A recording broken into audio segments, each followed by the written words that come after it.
Jangan lupa like, comment, subscribe share video ini. Halo semuanya, salam sehat. Perkenalkan, nama saya Tia Angelina dengan NIM 20104132444 kelas A4 jurusan Manajemen Fakultas Ekonomi Universitas Pancabakti Pontianak. Pada kesempatan kali ini saya akan menjelaskan mengenai analisis etika bisnis PT Sumber Alvaria Trijaya Tbk untuk mata kuliah Analisis Lingkungan Bisnis dengan dosen pengampu Ibu Melia Yosita.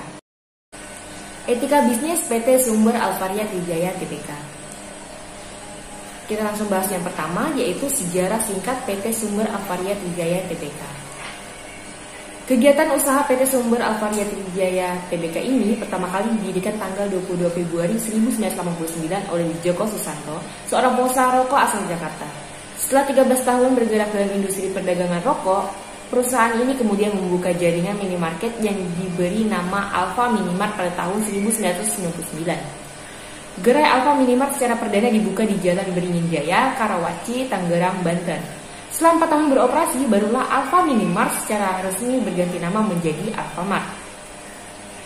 Alfamart memiliki 10.666 jaringan minimarket yang terdiri dari minimarket milik sendiri sebanyak 7.596 unit dan minimarket bentuk kerjasama waralaba sebanyak 3.070 unit.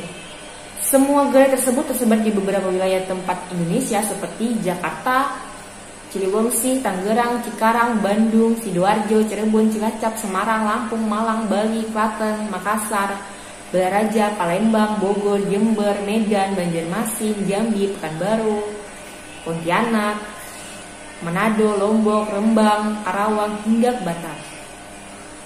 Yang kedua yaitu etika. Etika adalah karakteristik perilaku yang menunjukkan baik atau buruknya suatu tindakan atau pemikiran dari seseorang, apakah sudah sesuai atau melanggar atau menyeleweng dari aturan dan norma yang berlaku. Etika juga merupakan aturan, norma, kaidah, dan tata cara yang digunakan sebagai pedoman dalam berperilaku.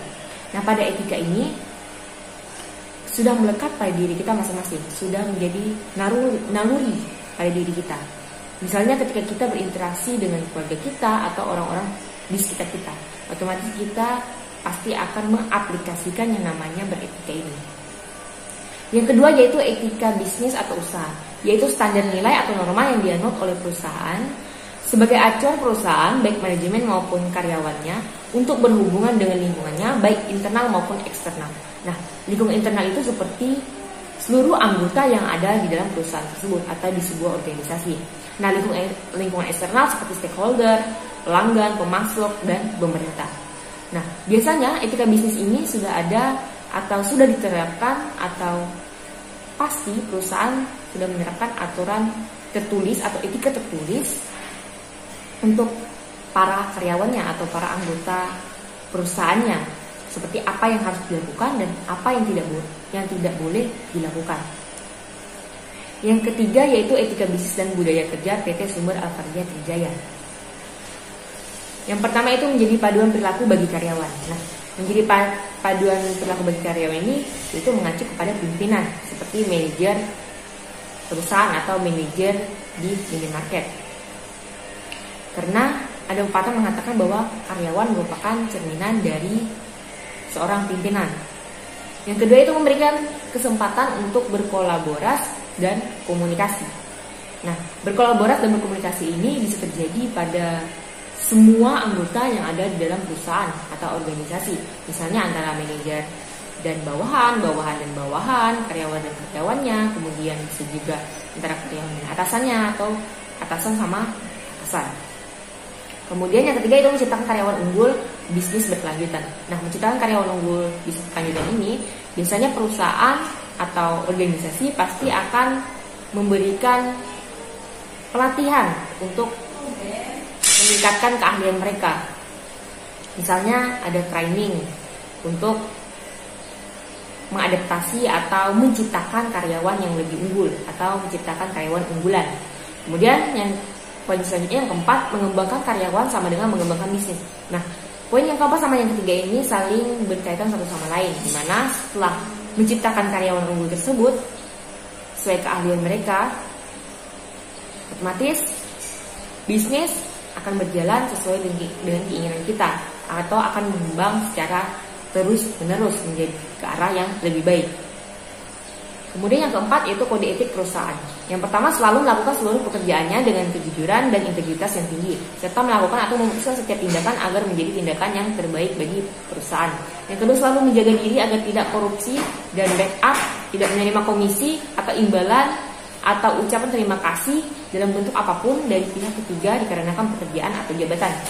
Yang ketiga, selalu memegang teguh rahasia perusahaan selama bekerja dan setelah tidak bekerja di perusahaan. Yang keempat, selalu menjaga untuk tidak melakukan segala bentuk kegiatan yang dapat menimbulkan pertentangan atau konflik of interest antara lingkup pekerjaan dan tugas kepentingan. Nah, misalnya kita mempunyai masalah, misalnya saya sebagai karyawan nih, saya mempunyai masalah di luar atau mempunyai masalah pribadi. Kemudian saya bawa dalam lingkungan pekerjaan saya. Misalnya saya lampiaskan ke teman kerja saya atau mitra kerja saya. Nah, itu akan menimbulkan konflik yang dimana seharusnya kita tidak boleh mencampur adukan antara urusan di luar atau masalah di luar dengan di pekerjaan. Kita harus profesional. Kemudian yang kelima itu selalu bersikap sopan dalam tingkah laku, kata-kata dan perbuatan terhadap sesama karyawan, bawahan, atasan, atau pihak ketiga lainnya. Nah, pada poin yang kelima ini merupakan dasar atau basic kita dalam beretika. Kemudian terakhir itu memberikan seluruh hasil karya cipta selama bekerja di perusahaan sebagai hak milik perusahaan dan bukan hak milik pribadi. Jadi seperti contohnya misalnya ada tim IT, mereka menciptakan misalnya fitur baru dalam berbelanja untuk kepentingan pelanggan. Nah, fitur tersebut otomatis akan dilakukan atau akan dioperasikan untuk kepentingan perusahaan, bukan untuk kepentingan pribadi, misalnya dijual ke perusahaan lain atau saingan perusahaan. Kemudian yang kelima, nilai-nilai perusahaan. Yang pertama adalah integritas yang tinggi, yang kedua inovasi untuk kemajuan yang lebih baik, yang ketiga itu kualitas dan produktivitas yang tertinggi, yang kelima yaitu kerjasama tim, yang keenam itu kepuasan pelanggan melalui pelayanan terbaik. Nah, di sini ada bentuk-bentuk dari nilai-nilai peraturan tersebut, yaitu yang pertama itu bentuk peraturan integritas. Ada yang harus dilakukan, do, dan ada yang harus dihindari atau tidak dilakukan, don't. Maka peraturan integritas ini lebih mengacu kepada kejujuran kita, kedisiplinan kita, kemudian kekonsistenan kita dalam bekerja. Kemudian yang bentuk peraturan inovasi yaitu lebih mengacu kepada perkembangan diri kita, keaktifan kita, kemudian kekreatifan kita dalam bekerja. Kemudian bentuk peraturan kualitas dan produktivitas. Nah, pada peraturan ini lebih menekankan pada diri kita, memperbaiki diri kita dari kesalahan sebelumnya menjadi lebih baik lagi. Di sini juga kita harus menetapkan target kerja atau tujuan kerja kita itu gimana sehingga kita bisa berkembang menjadi lebih baik lagi. Kemudian bentuk peraturan kerjasama tim. Di sini kita bekerja sama di dalam tim, gimana dalam kerjasama tim itu kita saling mendukung, melengkapi dan tidak saling bergantung satu sama lain sehingga kita bisa mencapai tujuan yang lebih maksimal, secara maksimal. Kemudian bentuk peraturan kepuasan pelanggan.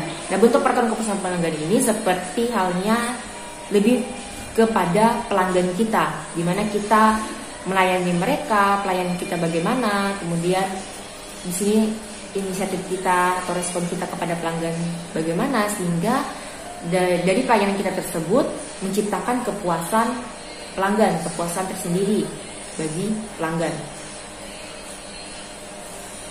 Seperti halnya misalnya ketika pelanggan di minimarket, pelanggan Alfamart membutuhkan sesuatu, nah kita harus berinisiatif untuk membantu mereka sehingga mereka merasa bahwa mereka itu diistimewakan, mempunyai ekspektasi tinggi. Nah, sekian yang bisa saya sampaikan. Saya mohon maaf jika ada kekurangan pada penjelasan ini atau kata-kata saya yang salah. Saya mohon maaf dan saya juga berterima kasih atas perhatiannya. Sampai jumpa lagi di pertemuan selanjutnya. Terima kasih.